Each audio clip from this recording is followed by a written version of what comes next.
नमस्कार आप सभी को। बहुत स्वागत है आपका भाग्य चक्र चैनल पे। और आज हम अपनी राशियों की सीरीज को आगे बढ़ाते हैं और कुंभ राशि को समझते हैं, यानी एक्वेरियस साइन को हम समझते हैं।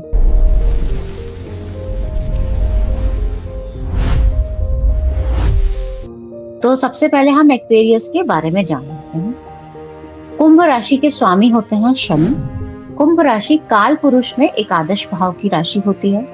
एकादश भाव को हम काम त्रिकोण का भाव भी बोलते हैं, यानी इस राशि में भी काम त्रिकोण के भाव आएंगे। इस राशि को हम स्थिर राशि बोलते हैं। स्थिर मतलब फिक्स साइन। चर, स्थिर और द्विस्वभाव, तीन तरह की राशियों को अलग अलग तरह से कैटेगराइज किया गया है। इसके बारे में कोई बेसिक के वीडियोस हैं, वो ट्रूथ ऑफ एस्ट्रो को अवेलेबल है, आप उसको जाके देख सकते हैं। गुरुजी ने बहुत अच्छे से समझाया हुआ है वहाँ पे। कुंभ राशि वायु तत्व प्रधान राशि है, यानी एयर एलिमेंट की राशि है। अब इन सब से हम बहुत कुछ सीखेंगे, लेकिन इन सब से भी ऊपर है सिंबल, यानी हर राशि का चिन्ह। तो जब हम कुंभ राशि के चिन्ह की बात करेंगे तो इसके चिन्ह को समझ लो।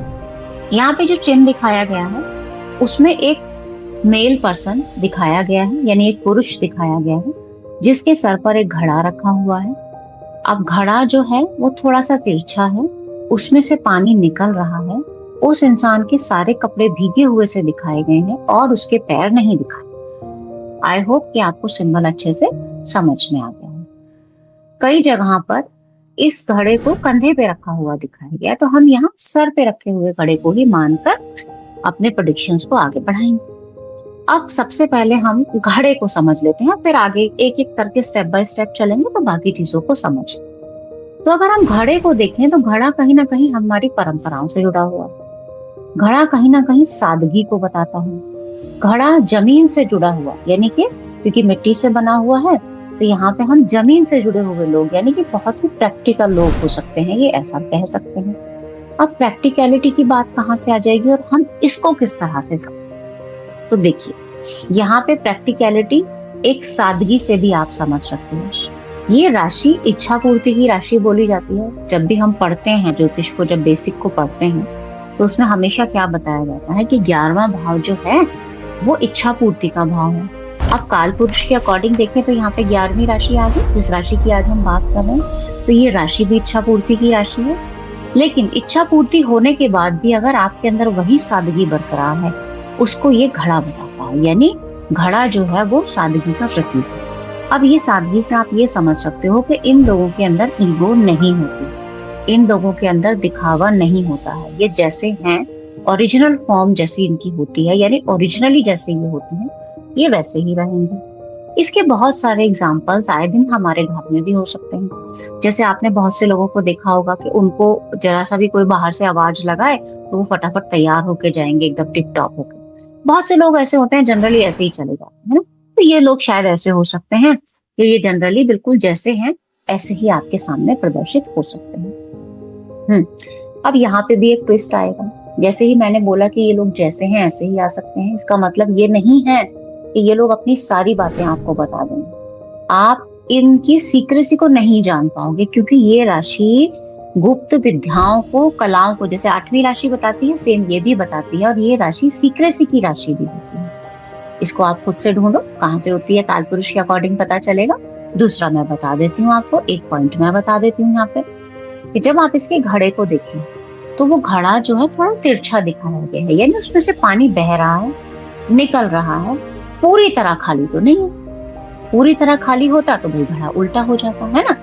और वैसे भी अगर आपके घर में कोई मटका हो, या गांव में कभी आप रहे हो, या कभी आपने पुराना अपने घर में कोई मटका देखा हो, या खरीद के भी ले आइए, थोड़ा सा देख भी लीजिए। घड़े को जब आप ढक के रखेंगे, मटके को ढक के रखेंगे, तो आपको जब भी उसको देखना होगा, उसके अंदर अगर कोई कुछ रख दे तो देखने के लिए आप क्या करोगे?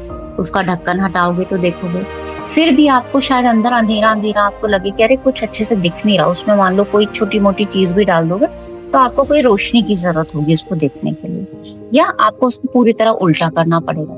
तो यहाँ पे क्या हुआ, एक तो हम जब किसी चीज को देखना चाहते हैं तो हमें झुकने की जरूरत होगी, यानी कि आपको अपनी ईगो को निकालने की जरूरत होगी, अहंकार को दूर करने की जरूरत होगी, अगर आप लाइफ में ग्रो करना चाहते हैं। क्योंकि ये राशि उन्नति को भी तो दिखाती है, तो उन्नति का भी प्रतीक हो गया।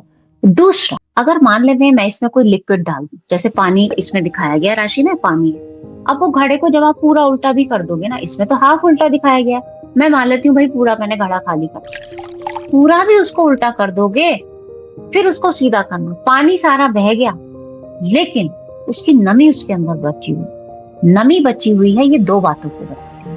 पहली बात कि ये लोग भले ही जमीन से जुड़े हुए हों, प्रैक्टिकल हों, लेकिन उसका मतलब ये नहीं है कि इनके अंदर इमोशंस नहीं है। इमोशंस तो है ना, सारे इमोशंस थोड़ी निकाल के फेंक दिए पानी की तरह, कुछ तो बचे हुए हैं। दूसरा, इनके अंदर जो सीक्रेसी है, वो बची हुई जो सीक्रेसी है, उसको आप नहीं निकाल पाओगे। उसको निकालने के लिए घड़े को धूप में सुखाना पड़ेगा, बड़ी मेहनत करनी पड़ेगी, है ना, और उतनी मेहनत हर कोई तो नहीं कर पाता, और ये हर किसी के साथ खुल के पूरी अपनी सीक्रेसी को नहीं बता। तो यहाँ से देखो एक छोटे से घड़े में कितनी सारी चीजों को हमें बता दिया है ना। दूसरा, इसके पैर भी नहीं दिखाए हैं। अब पैर नहीं दिखाए हैं, इसका मतलब ये भी है कि ये इंसान कहाँ जा रहा है, क्या इसकी सोच है, कितनी तरक्की ये लाइफ में करना चाहता है, इसके बारे में आपको पता भी नहीं चलेगा। बाद में जाके पता चलेगा, अच्छा वो ऐसा भी हो गया, अरे वाह, तो वो बाद में जाके पता चलेगा। ईगो नहीं है इनके अंदर, लेकिन जिद्दी तो है। ईगो और जिद में बहुत बड़ा फर्क होता है, इसको आप खुद से सोचने की कोशिश कीजिए, है ना, कुछ बुक्स पढ़ेंगे तो शायद आपको आइडिया लग जाएगा। तो हाँ, ये लोग जिद्दी होते हैं। जिद्दी का मतलब ये है कि जो एक बार इन्होंने जीवन में ठान लिया, ये उसको पूरा करके ही मानेंगे। इसीलिए रिस्क टेकिंग एबिलिटी होती है इन लोगों के अंदर, और इनको आप रिस्क टेकर भी बोल सकते हैं। इस राशि को हम रिसर्च की राशि भी बोलते हैं। रिसर्च मतलब जो कुछ नहीं आप पता लगा पा रहे उसका पता लगाओगे, है ना, लेकिन क्या पूरा पता लगा पाओगे? पूरा तो पता नहीं लगा पाओगे। क्यों? क्योंकि पूरा तो पता नहीं लगा, इसके पैर थोड़े दिखाए गए। तो ये ऐसे तो आप बहुत सारी चीजों को समझ सकते हो, है ना। अब जो घड़ा दिखाया गया वो सर के ऊपर दिखाया गया, तो हो सकता है इन लोगों को सर दर्द की समस्या रहती हो, इनको बेचैनी रहती हो, क्योंकि आप खुद से सोचो, जब आप सर पे मटका रख के चलोगे तो कितना बोझ लगेगा ना आपको, आप क्या चल पाओगे अच्छे से। यहाँ पे दो बातें निकल के सामने आती हैं। पहला, कि आप अपने कंफर्ट को सेक्रीफाइस करोगे। अगर जीवन में आपको कुछ बनना है, उन्नति प्राप्त करनी है, तो आपको अपने जीवन की कुछ हिस्से को सेक्रीफाइस करना पड़ेगा। दूसरा, ये जीवन के बोझ को यानी रिस्पॉन्सिबिलिटी को भी दिखाता है, तो ये लोग बड़े रिस्पॉन्सिबल हो सकते हैं। और इसके साथ साथ ये तीसरी बात ये बताता है कि घड़े को ना कहीं परोपकार से भी जोड़ के देखा जाए। जैसे आप देखते होंगे कि जगह जगह लोग पानी रख देते हैं घड़े पे, ना, ठंडा रहेगा, दूसरे लोगों की प्यास बुझेगी। तो ये लोग बड़े ही समाज सेवी हो सकते हैं, यानी समाज के भले के लिए काम कर, और ये एक रेमेडी भी हो सकती है इनके लिए, क्योंकि मटके को खाली दिखाया गया है। हम अपने साथ जब जाएंगे तो कुछ भी नहीं लेके जाएंगे, तो क्यों ना हम अपना ज्ञान या अपना जो भी हमारे पास है उसको हम समाज को देके जाए। तो ये राशि इस चीज को भी बताती है। और घड़े का बिल्कुल सर पे रखना उन्नति का भी प्रतीक होता है, क्योंकि घड़ा हमेशा से समृद्धि का प्रतीक है ना, हमारी परंपराओं से जुड़ा हुआ है। और इसीलिए सर पे घड़ा रखा जाना, और वायु तत्व की राशि होना, और एकादश भाव की राशि होना, ये उन्नति का प्रतीक होती है। उन्नति मतलब कि इन लोगों की सोच ऐसी होगी कि ये हमेशा लाइफ में आगे बढ़ने की सोचेंगे, कैसे आगे बढ़ा जाए। लेकिन आगे बढ़ने के बहुत सारे तरीके हो सकते हैं, यानी कुछ लोग होते हैं जो दूसरों के कहते हैं ना सर पे पैर रख के आगे बढ़े, है ना, तो ये वैसे नहीं होंगे। दूसरा, जल्दबाजी इन लोगों के अंदर नहीं होगी, ये बड़े स्थिरता के साथ, क्योंकि शनि इसका स्वामी है, तो बड़े स्थिरता के साथ लॉन्ग टर्म का सोच के कि अरे आज के बारे में मत सोचो, 4 दिन के बारे में क्या होगा, 10 साल के बारे में सोचो, है ना, तो वैसा सोच के ये आगे बढ़ने की सोच रखते होंगे ये लोग। इसके साथ साथ में जैसे हैं उसी फॉर्म में आगे बढ़ेंगे। लेकिन देखो अब क्या होगा, जो घड़ा है वो हमारी परंपराओं से जुड़ा हुआ, परंपराओं से ये जुड़े जरूर हैं, लेकिन अगर इनको ऐसा लगता है कि ये परंपरा ही मेरे पैर की बेड़ियां बन चुकी है, तो ये उस परंपरा को से दूर भी हो सकते हैं, या आप ये उसको दूसरे तरह से लागू कर सकते हैं। इसका आप एग्जाम्पल ऐसे ले सकते हो, मान लो किसी पंडित जी ने आपको सूर्य को जल चढ़ाने को बताया, ठीक है भाई चढ़ाओ जल, ये खूब जल चढ़ाएंगे सूर्य को। लेकिन अगर कभी ये बीमार हो गए, या इनके घर में मान लेते हैं इनकी पत्नी को बताया गया कि भाई सूर्य को जल चढ़ाओ, पत्नी बीमार है, बुखार हो गया, नहीं चढ़ा सकती, महीनों महीनों नहीं चढ़ा सकती, तो ये बिल्कुल मना करेंगे कि नहीं, ऐसा कुछ भी करने की जरूरत नहीं, अपना स्वास्थ्य का ध्यान रखो, जल नहीं चढ़ाओगे तो स्वास्थ्य सुधरेगा नहीं, ऐसा बिल्कुल भी नहीं है, थोड़ा प्रैक्टिकल होने की भी जरूरत है लाइफ में। तो ये लोग ऐसे भी हो सकते हैं, तो देखो एक घड़े से और कितनी सारी चीजें हमने कितना सब कुछ देखा, ठीक है। अब प्रैक्टिकलिटी, इमोशंस, ये दोनों को संभाल सकते हैं, दोनों को साथ में लेके चलते हैं, लेकिन दोनों को मिक्स नहीं होने देते ये। जहां जिसकी जरूरत होती है उसको लेके चलते। अब इसको कैसे समझें? पहली बात तो घड़े से समझा और पानी से समझा। दूसरा, जब आप इसका एक छोटा वाला सिंबल देखोगे तो उसमें दो लहरें दिखाई गई हैं, लेकिन वो लहरें मिली नहीं हुई हैं, या लहरें हैं कहीं कहीं पे लाइन भी दिखाई गई हैं, वो लाइनें आपस में मिलाई हुई नहीं है। ना मिलने का मतलब ये है कि लाइफ में एक मटेरियल साइड होता है, यानी जिसको हम भौतिकवाद बोलते हैं, और दूसरा हमारा स्पिरिचुअल यानी आध्यात्मिक। दोनों को ये साथ लेके तो चल रहे हैं, लेकिन उसको मिक्स नहीं होने दे। एक मटेरियल साइड होता है, यानी जिसको हम भौतिकवाद बोलते हैं, और दूसरा हमारा स्पिरिचुअल यानी आध्यात्मिक। दोनों को ये साथ लेके तो चल रहे हैं, लेकिन उसको मिक्स नहीं होने दे रहे। जहां जिसकी जितनी जरूरत है, ऐसा नहीं है कि ये पैसे के पीछे या भौतिकवाद के पीछे पागल हो जाए, नहीं, घड़ा तो खाली है, पागल होने का तो मतलब ही नहीं है ना। और स्पिरिचुअलिटी को भी मानेंगे जरूर, लेकिन क्या उसके लिए अपना सब कुछ न्यौछावर कर देंगे? ये सोचने की जरूरत है, क्योंकि इसके जब कारक की बात होगी, जब फिक्स सिग्निफिकेटर 11th हाउस का देखेंगे तो वो जुपिटर है। अब यहाँ आप राशियों में उसको भी मिला के पढ़ेंगे तो बड़ी इजीली आप प्रेडिक्शन कर सकते हैं, है ना। और साथ में अगर नक्षत्रों को भी ले लेंगे तो और भी मजा आने लगेगा, ठीक है। दूसरा, ये लोग इंडिपेंडेंट होते हैं। यहाँ से भी दो बातें निकल सकती हैं। हर चीज से मैं दो बातें निकालने की कोशिश कर रही हूँ। इंडिपेंडेंट होने का मतलब ये नहीं है कि इनके कोई दोस्त नहीं होंगे या अकेला रहना पसंद करेंगे, नहीं।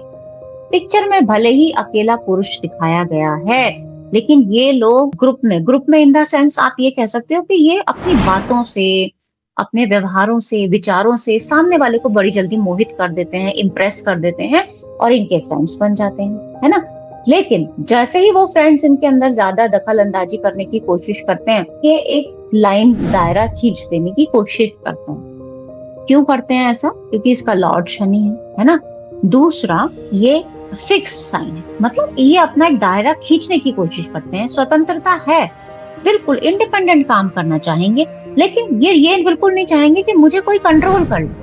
मेरे साथ रहो जरूर, मेरे साथ काम जरूर करो, बातें करो, रिश्ते निभाओ, सब कुछ करो, कंट्रोल मत करो मुझे, ठीक है। तो ये उस कंट्रोलिंग नेचर को नहीं चाहते हैं अपने साथ में। घुलेंगे मिलेंगे जरूर, लेकिन जितना जरूरी होगा, और इनको जो बातें चाहिए ना वो अपने लेवल की चाहिए। जैसा मैं हूँ, बिल्कुल एकदम पढ़े लिखे वाली, बड़ी ढंग से की गई बातें वैसी वाली, और बिल्कुल ओरिजिनल फॉर्म में। बनावटी बातें मत करो मेरे साथ। तो ये लोग बिल्कुल बनावट पसंद नहीं होती है, ठीक है। रिसर्च की राशि होती है, रिसर्चर हो सकते हैं ये लोग अच्छे।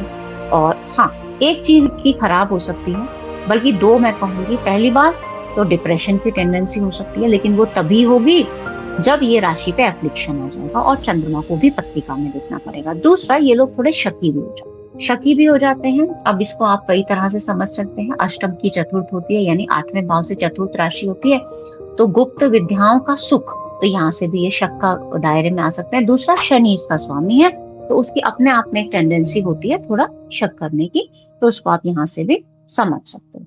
डिजायर्स यानी इच्छा पूर्ति की राशि तो होती है, तो इच्छाओं को पूरी करने की कोशिश जरूर करते हैं, लेकिन पूरे धैर्य के साथ, प्रैक्टिकल एस्पेक्ट्स को लेते हुए। ऐसा नहीं है कि हवा में बातें कर रहे हैं। वायु तत्व राशि जरूर है, लेकिन हवा में बातें करना, ख्याली पुलाव बनाना, ये सब इन लोगों की डायरी में शब्द नहीं होते।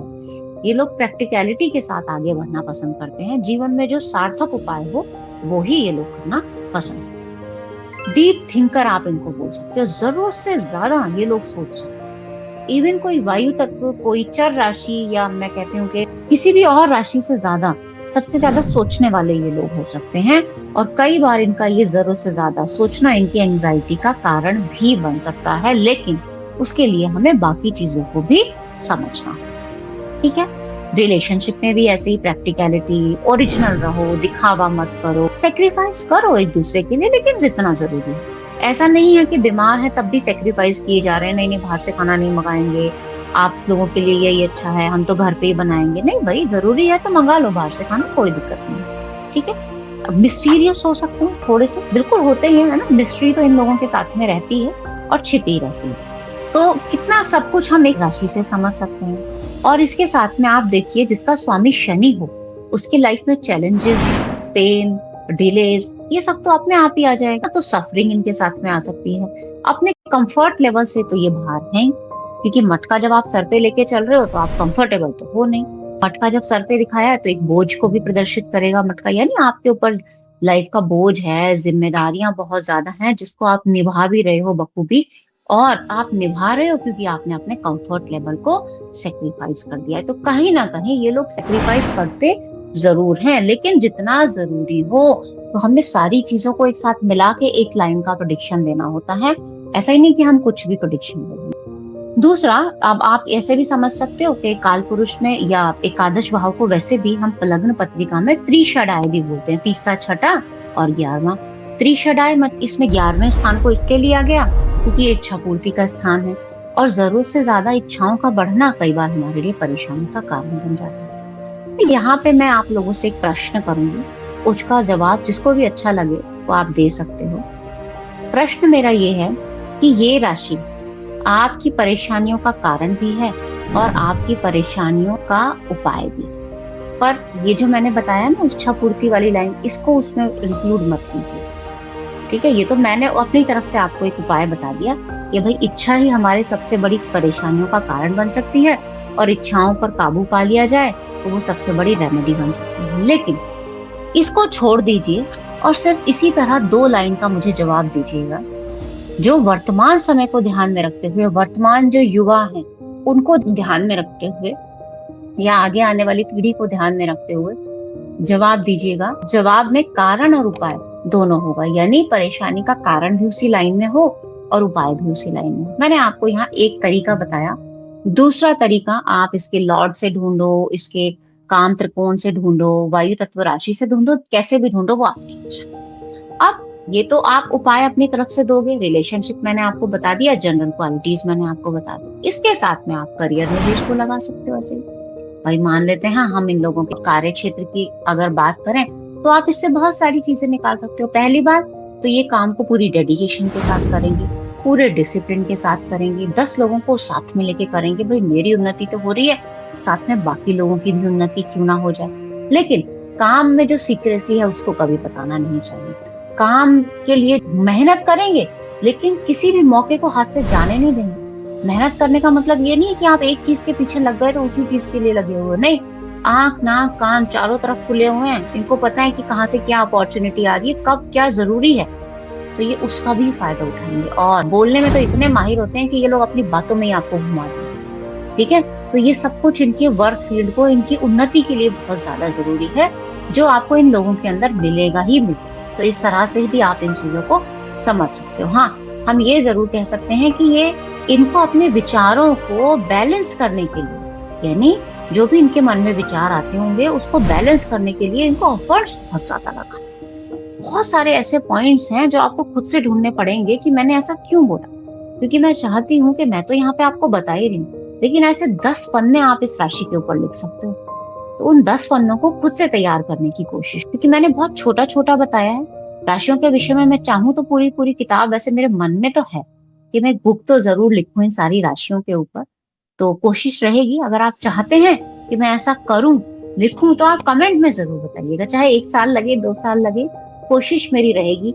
अगर आप लोग हौसला देंगे तो जरूर मैं लिखने की कोशिश करूंगी। और एक राशि इतनी बड़ी है कि 10, 12, 20 पेज आराम से एक राशि के ऊपर आप लिख सकते हो। एक पॉइंटर यहाँ पे मैं ऐड करना चाहूंगी कि जब मैं कह रही हूँ कुंभ राशि वाले, तो कुंभ राशि वालों के लिए खाली ये नहीं है कि चंद्रमा उस राशि में हो या कुंभ राशि का लग्न हुआ तो ही आप इसको ऐसे समझें। लग्न या चंद्रमा का उस राशि में होना प्रभाव जरूर देगा, लेकिन उसके लिए बाकी चीजों को भी हमें देखना पड़ेगा, बाकी ग्रहों के प्रभावों को देखना पड़ेगा, दशाओं को देखना पड़ेगा। तो पूरी अगर आप किसी की पर्सनैलिटी को डिफाइन करना चाहते हैं तो उसके लिए वीडियोस मैंने दिए गए हैं, आप प्लेलिस्ट में जाइएगा, वहां पे बिहेवियर नेचर कैसे देखें उसको देख लीजिएगा। यहाँ जो आप प्रभाव देख रहे हैं वो हो सकता है आपके ऊपर 60 से 70% तक लगे। कुछ चीजें ऐसी होंगी जो दशा से अलग हटके हो सकती हैं, या फिर आप ये कह सकते हैं कि अन्य ग्रहों के प्रभावों से वो चेंज हो सकती हैं। तो उसको हमें अलग तरीके से समझने की जरूरत है। अब आगे आते हैं कि जीवन में संघर्ष कैसा होगा। तो भाई संघर्ष तो सबके जीवन में होता है, तो क्या इनके जीवन में भी संघर्ष होगा? तो बिल्कुल होगा, क्यों नहीं होगा। और ये संघर्ष को अपने अंदर समा लेना, तो संघर्ष इनके मन में ही होगा। सबसे बड़ा संघर्ष तो इनका इनके मन में ही होगा। और इनको पता है कि मैं कैसे उससे बाहर निकल सकता हूँ, इनको उसके बारे में पूरी जानकारी भी हो। तो मुझे उम्मीद है कि आपको राशि के विषय में काफी कुछ समझ में आया होगा। अगर आपको अच्छा लगा हो तो आप कमेंट में जरूर बताइएगा। जो मेरा प्रश्न था इस राशि के लिए, उस प्रश्न को जरूर जरूर आप उसका जवाब दीजिएगा। मेल भी कर सकते हैं आप, गुरुजी का मेल आईडी भी है। आप व्हाट्सएप भी कर सकते हैं अपने जवाब के लिए। और अगर आप इसी तरह राशि को उनकी माइथोलॉजिकल स्टोरीज से समझना चाहते हैं, नक्षत्रों को उनकी माइथोलॉजिकल स्टोरीज से समझना चाहते हैं, किस तरह हम राशि नक्षत्रों से, दशाओं से, भावों से और ट्रांजिट से प्रेडिक्शन करते हैं, उसको समझना चाहते हैं, तो मेरा 1 साल का कोर्स है ज्योतिष के गूढ़ रहस्य, जो अभी चल रहा है। इस साल हमारा फरवरी में वो कोर्स स्टार्ट हुआ था और अगले साल फरवरी तक वो खत्म होगा। अभी भी अगर आप उसमें आना चाहते हैं तो बिल्कुल आप आ सकते हैं। आपको पहली वीडियोस मिल जाएंगी। टोटल 48 से 50 क्लासेस उसकी होंगी, जिसमें से 15 के करीब क्लासेस हो चुकी हैं। तो अगर अभी भी आप आना चाहें तो आ सकते हैं। अगर आप वीडियो रिकॉर्डिंग्स लेना चाहें तो वो ले सकते हैं। और अगर आप चाहते हैं कि लाइव में ही आएंगे तो अगले साल तक का आप इंतजार कर सकते हैं। नेक्स्ट ईयर फरवरी में फिर से हम ये ज्योतिष के गूढ़ रहस्यों को लेकर। बाकी दूसरे और कोर्सेज भी हैं। पामिस्ट्री बहुत जल्दी स्टार्ट हो रहा है 1 जुलाई से। आप पामिस्ट्री करना चाहते हैं तो बिल्कुल आप ज्वाइन कर सकते हैं। आज के लिए इतना ही रखते हैं। बहुत बहुत धन्यवाद।